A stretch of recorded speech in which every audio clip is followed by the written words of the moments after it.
रामकृष्ण हरी, रामकृष्ण हरी, रामकृष्ण हरी. मी किसन महाराज चौधरी. ज्ञानेश्वरीतील योगचिंतन, ज्ञानयोग किंवा सांख्ययोग या संदर्भात आपण चिंतन करतो आहोत. भगवान श्रीकृष्णांनी अर्जुनाला दुसऱ्या अध्यायामध्ये सांख्ययोग सांगितला. देह हा नाशवंत आहे आणि आत्मा हा अमर आहे, हे एक महत्त्वाचं सूत्र सांगत असताना भगवद्गीतेमध्ये भगवंत एक सुंदर श्लोक सांगतात. वासासी जीर्णानि यथा विहाय नवानि ग्रहाति नरोपराणि तथा शरीराणि विहाय जीर्णन्यान्नि संयंती नवानि देही. माऊलींनी फार सुंदर भाषांतर केले. माऊली असं म्हणतात, जैसे जीर्णवस्त्र संडिजे मग नूतन वेढिजे तैसे देहांतरा ते स्वीकारिजे चैतन्यनाथे. जुनं कापड झालं की आपण टाकून देतो आणि नवीन वस्त्र परिधान करतो. जुनं कापड टाकताना फार मोठं दुःख नाही आणि नवीन वस्त्र परिधान करताना फार मोठा आनंद नाही. तसं आत्मा पहिलं शरीर सोडताना दुःख नाही आणि दुसऱ्या शरीरामध्ये जाताना कुठलाही आनंद नाही. हा आत्मा सतत प्रवास करत असतो, सतत प्रवास करत असतो. पुनरपि जननम पुनरपि मरणम पुनरपि जननी जठरे शयनम, अशा प्रकारची आत्मेची अवस्था आहे. हाच विचार भगवान कृष्ण अर्जुनाला दुसऱ्या अध्यायामध्ये सांगतात. ज्ञानेश्वरी हा संवादात्मक ग्रंथ आहे. म्हणजे जसं आपण एकमेकाशी बोलतो तसं भगवंत अर्जुनाशी बोलतायत आणि ते म्हणतात, अरे अर्जुना, तू जाणता तरी म्हणसी परी नेणवेते न सांडिती आणि शिकवू म्हणो तरी बोलसी बहुसाल नीती. तू स्वतःला नेणता समजतोस आणि मी तुला सांगण्याचा प्रयत्न केला तरी ते मात्र तू ऐकत नाहीस. तुझंच तू बरोबर मानतोस, हे काही मला बरोबर वाटत नाही. माऊलीने काही सुंदर दृष्टांत दिलं आहे. माऊली म्हणतात, जात्यंधा लागे पिसे मग ते सैरा धावे जैसे तुझे शहाणपणे तैसे दिसत असे. एखाद्या आंधळ्याला वेड लागावं किंवा पिसं लागावं आणि मग तो जसा इकडे तिकडे सैरा वैरा धावतो तशी तुझी अवस्था झालेली आहे. म्हणून तू अर्जुना अजूनही लक्षात घे की नेमकं तुला काय करायचं आहे. अर्जुना सांगेन ऐक एथ आम्ही तुम्ही देख आणि भूपती अशेख आदी करोनी. तुला असं वाटतं की आपण हे वेगळे आहोत, परंतु असं मात्र नाही. उपजे ते नाशे नाशे ते पुनरपि दिसे हे घटिका यंत्र जैसे परिभ्रमेगा. जे निर्माण होतं ते नाश पावतं आणि जे नाश पावतं हे पुन्हा निर्माण होतं. असं हे सतत चक्र हे चालू असतं. ऐके शरीर तरी एक परी वयसा भेद अनेक हे प्रत्यक्ष देख प्रमाण तू. अरे शरीर आपल्याला एकच दिसतं, परंतु कालक्रमानुसार त्याचे भेद मात्र बालपण असतं, तारुण्य असतं, वार्धक्य असतं. शरीर मात्र एकच असतं. म्हणजे शरीर मात्र भिन्न भिन्न असतं. चैतन्य त्यातलं एक असतं. तैसी चैतन्याच्या ठाई इथे शरीरांतरे होती जाती पाही ऐसे जाणे तया नाही व्यामोह दुःख. मग चैतन्य मात्र सारखं आहे. आपण कधी असं म्हणत नाही, बालपण संपलं की तारुण्य येतं, तारुण्य संपलं की म्हातारपण येतं. मग असं कधी म्हणत नाही, माझ्यातला जो आत्मा आहे, माझ्यातलं जे चैतन्य आहे हे आज तरुण आहे आणि आता काही दिवसांनी ते म्हातारा होणार आहे, असं मात्र कधी होत नाही. तेव्हा चैतन्याची अवस्था ही सारखीच असते. या अवस्था असतात, या शरीराच्या अवस्था असतात, हे तू लक्षात घे. या ठिकाणी ते देहाचं नाशवतं सांगतायत. इथे आणखीन एक भाग महत्त्वाचा त्यांनी सांगितला की इंद्रियविषय सेविती ते तर हर्षशोक उपजती ते अंतर आपलविती संगे येणे. आपली जी इंद्रिय आहेत ना, ही इंद्रिय आणि विषय भगवंताने आपल्याला 5 इंद्रिय दिलेली आहेत आणि 5 विषय दिलेले आहेत. त्याचा आस्वाद घेण्यासाठी हे जे विषय आहेत, शब्द, स्पर्श, रस, रूप आणि गंध, हे 5 विषय आहेत. आणि ह्या विषयांचा आस्वाद घेण्यासाठी भगवंतानी आपल्याला 5 इंद्रिय दिलेली आहेत. शब्द हा कानाचा विषय आहे, स्पर्श हा त्वचेचा विषय आहे, शब्द स्पर्श रूप हा डोळ्याचा विषय आहे, शब्द स्पर्श रूप गंध हा नाकाचा विषय आहे. 5 इंद्रिय आणि 5 विषय दिलेत. वास्तविक या विषयांनी आपल्याला सुखच दिलं पाहिजे, पण असं मात्र होत नाही. ते सुखही देतात आणि दुःखही देतात. शब्द हा कानांचा विषय आहे. चांगले शब्द ऐकले की आपल्याला बरं वाटतं, पण आपल्याला जर कोणी अपशब्द बोलायला सुरुवात केली तर आपण तिथून निघून जातो. म्हणजे शब्द सुखही देतात आणि दुःखही देतात. स्पर्श हा त्वचेचा विषय आहे. म्हणजे सुखही मिळतं आणि दुःखही मिळतं. गुडघावर उंचीची गादी असेल त्यावर जर आपल्याला बसायला मिळालं किंवा झोपायला मिळालं तर आपल्याला आनंद होतो. पण तेच दगडधोंड्यामध्ये जर आपल्याला झोपण्याची पाळी आली तर आपल्याला दुःख होतं. गंध नाकाचा विषय आहे. रातराणी सुगंधित झालेली असते. रात्रीच्या वेळेला आपण रातराणी जवळनं चाललो तर आपलं मन हे प्रफुल्लित होतं, आनंदी होतं. परंतु तेच जर आपण झोपडपट्टीतून चाललो तर मात्र आपल्याला दुःख होतं. म्हणजे हे जे विषय आहेत हे स्वतःशी प्रामाणिक नाहीत. या विषया वाचूनी काही आणिक सर्वथा रम्य नाही, ऐसा स्वभावचे पाही इंद्रियांचा.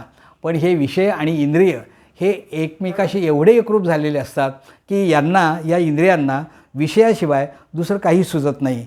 हे विषय तरी कैसे रोहिणीचे जळ जैसे का स्वप्नीचा आभासे भद्रदात ययाती. म्हणजे ज्याप्रमाणे रोहिणीचं जळ असतं म्हणजे ते मृगजळ असतं त्याप्रमाणे हे इंद्रिय ही सगळी भ्रामक आहेत. हे विषय जे आहेत हे सगळे भ्रामक आहेत. हे विषय जया ते नाकळती तया सुखदुःखे दोन्ही न पवती आणि गर्भवासू संगती नाही या. आणि म्हणून या विषयांच्या आहारी अर्जुना तू जाऊ नकोस. या उपाधी माझी गुप्त चैतन्य असे सर्वगत. आपल्या या शरीर उपाधीमध्ये चैतन्य हे सर्वत्र आहे हे मात्र तू जाणून घे. म्हणून अनित्याच्या ठाई तया अस्तिक्य बुद्धी नाही निष्कर्षू दोन्ही देखील असे. आणि म्हणून जे अनित्य आहे जे अशाश्वत आहे त्याच्या ठिकाणी हे जे चैतन्य हे तू समजून घे. आणि मग आणि शरीर जात आघवे हे नाशवंत स्वभावे म्हणून तुवा झुंजावे पंडुकुमारा. म्हणून हे शरीर जे आहे हे नाशवंत आहे त्याची तू चिंता करू नकोस. तू लढाई कर, तू युद्ध कर, युद्धापासून तू बाजूला जाऊ नकोस. तरी अर्जुना तू हे नेणसी तरी तत्वता विचारेसी तरी वधिता तू नव्हेसी हे वद्य आहे ती. म्हणजे हे सगळं अर्जुना तुला माहीत आहे आणि असं माहीत असूनसुद्धा तू मात्र असं म्हणतोस की या लोकांना मी मारणार आहे. तेव्हा तू त्यांचं शरीर मारणार आहेस, त्यांचा आत्मा तू मारू शकत नाहीस. आणि मग आत्म्याचं अमरत्व त्यांनी या आत्म्याचं स्वरूप त्यांनी सांगितलं आहे. नैनम छिंदंती शस्त्राणी नैनम दहती पावकहा. की जो आत्मा वाऱ्याने उडून जात नाही, पाण्याने वाहून जात नाही, शस्त्राने तोडला जात नाही, अग्नीने जाळला जात नाही, अशा प्रकारचा आत्मा तू मारू शकत नाहीस. आत्मा हा अमर आहे आणि शरीर हे नाशवंत आहे. या दोन्ही गोष्टी अर्जुना तू लक्षात घे आणि तुझ्यातलं जे अज्ञान आहे हे अज्ञान तू दूर कर. अर्जुना ऐसा हा जाणावा सकळात्मको देखावा मग सहजे शोको आगवा हरेल तुझा. मग हे जर तू ज्ञान समजून घेतलंस ना मग तुझा शोक हा आपोआपच दूर होईल आणि मग तू मारणारा आणि हे मरणारे हे जे विचार आहेत हे तुझ्यातले निघून जातील. जो आधी स्थितू अंतू हा निरंतर असे नित्यू जैसा प्रवाही अनुसुतू गंगाजळाचा. तसा गंगाजळाचा प्रभाव हा नित्य असतो त्याप्रमाणे तू तुझं हे काम केलं पाहिजेस. तरी येथ काही तुझं शोकाशी कारण नाही हे जन्ममृत्यू पाही अपरिहर. म्हणून शोकाचं काही कारण नाही. जन्म आणि मृत्यू हे ठरलेलं आहे त्यामुळं तू त्याची चिंता करू नकोस. तू तुझं फक्त काम कर. जे समजते ये भूते जन्माआधी अमुते मग पातली व्यक्ती ते जन्मलेया. तैसे सकळ हे मूर्त जाणावया माया करीत जैसे आकाशी बिंबत आभ्रपटल. जसं आकाशामध्ये जसे आभ्रपटल असतं तसं ही माया आहे. मायेमुळं हा तुझ्या मनामध्ये सगळा संभ्रम निर्माण झालेला आहे.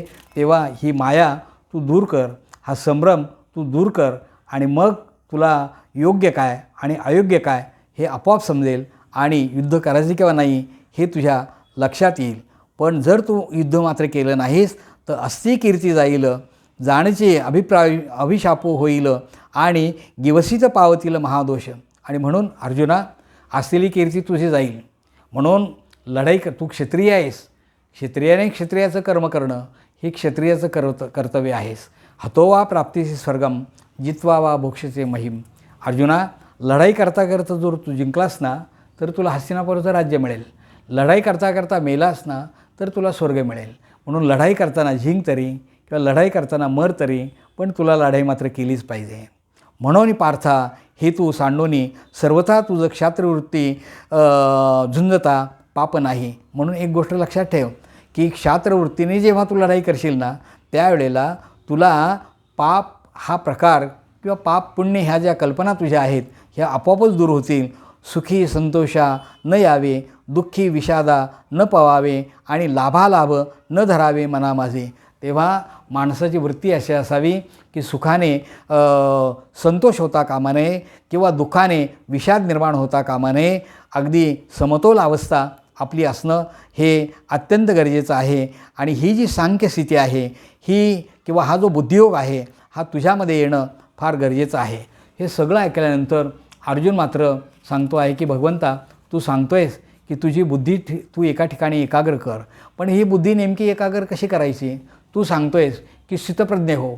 मग स्थितप्रज्ञ नेमकं कसं व्हायचं? आणि अर्जुनाने लगेच स्थितप्रज्ञाची व्याख्या विचारलेली आहे. स्थितप्रज्ञस्य का भाषा समाधिस्थस केशव स्थितधेही किम प्रभाषित किम आसीत व्रजेत किम. स्थितप्रज्ञ असतो कसा, चालतो कसा, बोलतो कसा, हे भगवंता तू मला सांग. पुढच्या चिंतनामध्ये अत्यंत सुंदर अशा प्रकारचा विषय भगवद्गीतेतल्या 2ऱ्या अध्यायामध्ये सांगितला, तो म्हणजे स्थितप्रज्ञाची लक्षणं. भगवद्गीतेमध्ये स्थितप्रज्ञ हा विषय आलेला आहे. हा स्थितप्रज्ञ विषय संपूर्ण भगवद्गीतेचं क्रीम म्हणावं लागेल. आणि हे आपल्या जीवनामध्ये येणं हे अधिक महत्त्वाचं आहे. कारण स्थितप्रज्ञता जेव्हा आमच्या जीवनामध्ये येईल तेव्हा आमचं जीवन हे आनंदमय होईल.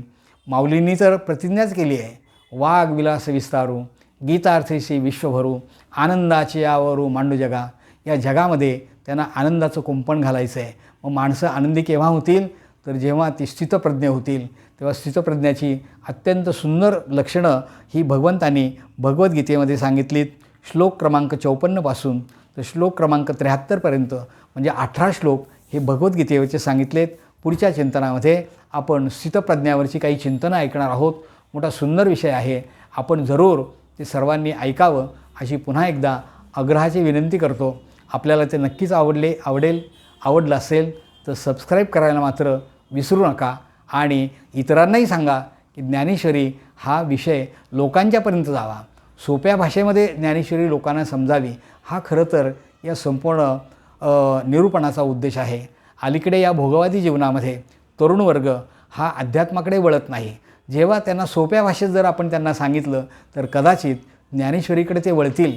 आणि ज्ञानेश्वरी आपल्या जीवनात कशा योग्य असा ग्रंथ आहे हे सहज त्यांच्या लक्षात येईल. आणि मग नामदेव महाराजांनी सांगितल्याप्रमाणे परवाच मी आपल्याला सांगितलं की नामा म्हणे ग्रंथ श्रेष्ठ ज्ञानदेवी एक तरी ओवी अनुभवावी. एक जरी ओवी त्यांच्या जीवनामध्ये अनुभवता आली तर त्यांचं जीवन बदलल्याशिवाय राहणार नाही. असो, पुढच्या भागामध्ये आपण स्थितप्रज्ञाची लक्षणं पाहणार आहोत. आपण जरूर सर्वांनी ते ऐकावीत. याच ठिकाणी आपण थांबूया. धन्यवाद. रामकृष्ण हरी, रामकृष्ण हरी, रामकृष्ण हरी.